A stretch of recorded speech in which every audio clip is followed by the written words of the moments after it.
Hey everyone, today I'm going to show you how to name a window in Google Chrome on Windows. This is a really handy feature if you work with multiple Chrome windows open at the same time and want to keep them organized. Without any further ado, let's get started.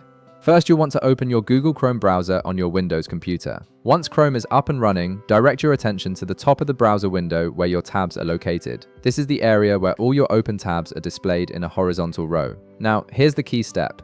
You need to right-click on a blank area in the tab bar. Make sure you're not clicking directly on an existing tab. Instead, click on any empty space next to your tabs where there's just blank space in that top bar.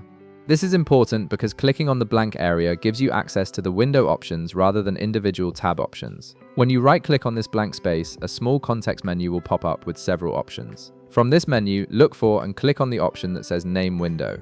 This feature allows you to assign a custom label to your current Chrome window, which is incredibly useful when you're juggling multiple projects or need to separate work from personal browsing. After clicking Name Window, a small text field will appear on your screen. This is where you can type in whatever name you want to give this particular window. Go ahead and input the name you prefer. For example, you might name it Work Research, Personal Browsing, or Project Files depending on what you're using that window for. This naming system helps you quickly identify and switch between different Chrome windows. Once you've entered your desired name in the field, click the OK button to confirm your choice. The window will now be labeled with your custom name, making it much easier to find when you're switching between multiple Chrome windows using the taskbar or Alt+Tab.